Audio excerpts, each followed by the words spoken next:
सभासदाला सदस्याला बोलण्याची उपलब्ध करून देण्यास चर्चा करण्यासाठी संबंधीच मला बोलायचं आहे महापौर महोदय. आधी आपल्या सचिव मॅडमच्या रजेचा प्रस्ताव आलेला आहे, त्याच्यावर मला बोलू द्या. मला या कार्यपद्धतीवरच बोलायचं आहे मॅडम. मॅडम मला मी बोलू शकतो का? सन्माननीय सदस्यांना बोलू द्या आधी, त्याच्यानंतर तुम्ही बोला. प्रोटोकॉल बोला.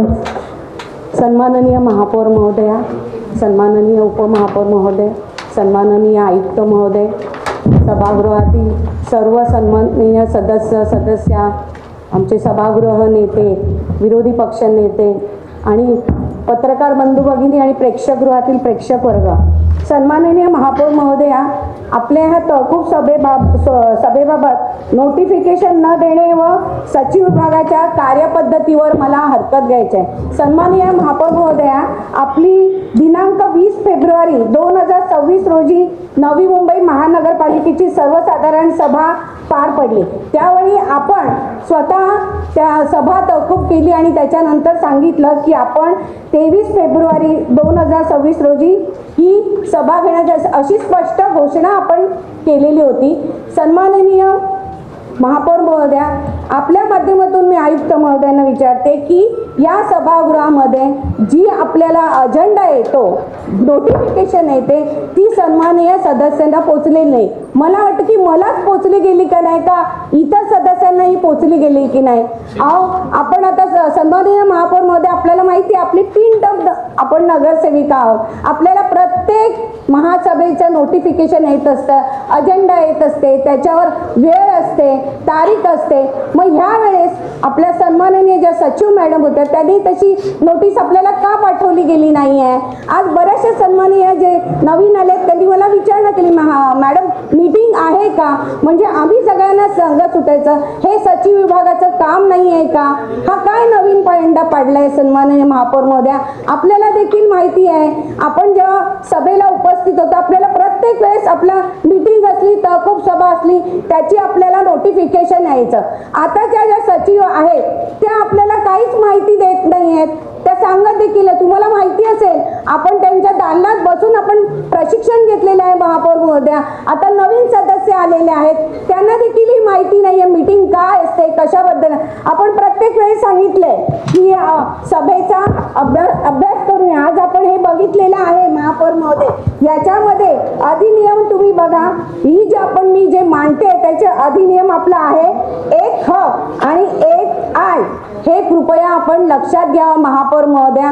लोकांनी, मी आधी पण सांगितलेलं आहे, हे सभागृह एक पवित्र सभागृह आणि ही महासभा हे आम्हा सर्व नगरसेवकांचं एक व्यासपीठ आहे की जिथे महासभेचं नोटिफिकेशन आल्यानंतर जिथे आपल्याला जे विषय येतात ती विषय पत्रिका वाचून आपण आपले आपले प्रश्न तिथे उपस्थित मांडत असतो. लोकांनी मोठ्या आशेने महापौर महोदया आपल्याला इथे निवडून पाठवलेलं आहे आणि मला आता शंका यायला लागली आहे की कुठेतरी सचिव मॅडम काही एकट्याचेच आहेत का आपले महापौर मध्ये आपण देखील आम्हा सर्वांचे आहात. आपण सगळे आम्हा सर्वांचे प्रश्न ऐकून घेत असता, कारण आपण ते मांडत असतो.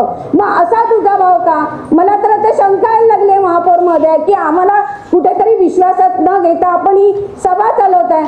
सभेत महापौर महोदया आम्हाला घटनेने अधिकार दिलेले आहेत आमचे प्रश्न मांडण्यासाठी, लोकांचे प्रश्न इथे मांडण्यासाठी. आणि जर लोक आमच्यासारख्या नगरसेवकांना जर हे माहितीच नसेल सभा आहे कधी आहे, हा काय नवीन पॉइंट आहे.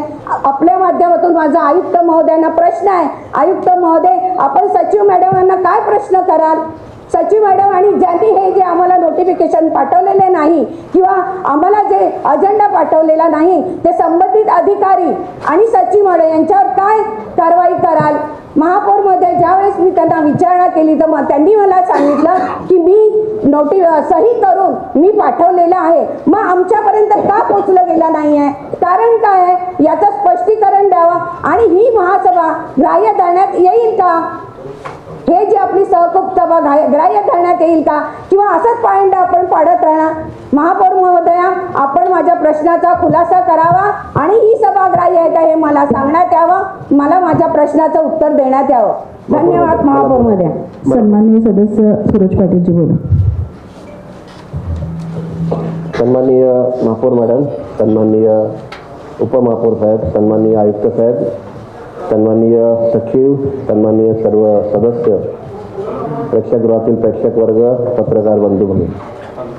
मूलतः महापौर महोदया, एक विशेष विनंती असेल की आपण महापौर पदावर बसल्यानंतर एक सभागृहाची परंपरा नाही बोलणार, गरज की अभ्यासाच्या अनुषंगाने प्रशिक्षण वर्ग सदस्यांचं घेणं गरजेचं आहे. नवीन व्यतिरिक्त जुन्यांसाठी सुद्धा काय होतं, काही वेळेला असे काही प्रश्न उद्भवतात तेव्हा कोणी सदस्याने सांगणं किंवा आयुक्तांनी उत्तर देण्यापेक्षा सदस्यच परिपूर्ण माहिती घेऊन आले तर ह्या गोष्टी अडचणीच्या होणार नाही. हा काय विषय वादाचा नाही किंवा हा विषय चर्चेचा नाही, परंतु कोणी सदस्यांनी बोला. मी प्रश्न आपल्या मार्फत आयुक्तांना केलेला होता. मला सदस्यांकडनं या उत्तराची अपेक्षा नाहीये, हे तुम्हाला देखील माहिती आहे. आपण आयुक्तांनी खुलासा केला तर बरं होईल. आज सचिव मॅडम नाही आहे, तिथे गैरहजर आहेत. कारण आहे की त्या आजारी आहेत. त्यांनी मला काल तसं उत्तर दिलं होतं की मी आजारी, पण जाणून बिजून हा डाव आहे का? आज उपसचिव आहेत, उपसचिवांची तुम्ही काढलेली आहे, मग सचिव का नाही आपल्याकडे? प्रभारी सचिव का देण्यात आलेला आहे? मला आपल्या माध्यमातून उत्तर हवं आहे महापौर महोदया. सन्माननीय सदस्य आपल्याला उत्तर नाही देत आहेत, तेही ह्याच विषयावर त्यांचं मत मांडतायत. उत्तर आयुक्तांच्या माध्यमातून नंतर येईल तुम्हाला. माझं मत, मला जसं तुम्ही मत मांडले, माझं मत मांडते. प्रश्न विचारलेला आहे, तुम्ही म्हटलेलं आहे की सन्माननीय सदस्यांनी अभ्यास करून यावा. आम्ही अभ्यास करून आले. महापौर महोदया, माझंही ग्रॅज्युएशन पर्यंत शिक्षण झालेलं आहे. मलाही वाचता येतात, कलम सगळी मला वाचता येतात. मी वाचून आलेले आहे आणि म्हणून मी तुम्हाला सन्माननीय सदस्य पाटील मॅडम, सूरज पाटील साहेब पण त्याच विषयावर त्यांचं मत मांडतायत. ते तुम्हाला उत्तर द्यायला उभे नाही. तुम्हाला उत्तर द्यायला उत्तर हवंय. हा, उत्तर द्यायला आमच्या माध्यमातून आयुक्त सचिव सक्षम आहेत. ते फक्त त्यांचं मत मांडतायत आणि इथं बसलेले सर्वच सदस्य सुशिक्षित आहेत आणि म्हणून या सभागृहात आलेले आहेत. त्याच्यामुळे कोणी कोणाचं शिक्षणाविषयी किंवा या गोष्टींविषयी बोलण्याची आवश्यकता नाही. अभ्यास करून यावा. अभ्यास या कायद्याच्या विषयावर बोलण्यात आलेलं आहे. सन्माननीय सदस्य बोला. आपण मी महापौर महोदया कोणाचे अपमान करू इच्छित नाही आणि कोणाचं शिक्षण किंवा कोणाची अक्कल काढत नाही. मी माझं मत व्यक्त करतोय, जे मला माहित आहे, जे मला ज्ञात आहे. या सभागृहाचा सदस्य म्हणून मला या सभागृहात मांडण्याचा जो अधिकार आहे ते मी करत. ज्यांनी त्यांनी सदस्यांनी आपलं मत मांडायचं, कोणी अभ्यास करून यायचं, कोणी नाही. सन्माननीय दोन्ही सदस्यांना माझं सन्माननीय पाटील साहेब, सन्माननीय पाटील मॅडम, दोघांनाही माझं असं सांगणं आहे की आपण आपलं मत मांडा. कुठल्याही दुसऱ्या सदस्याविषयी आपण वक्तव्य करू नका.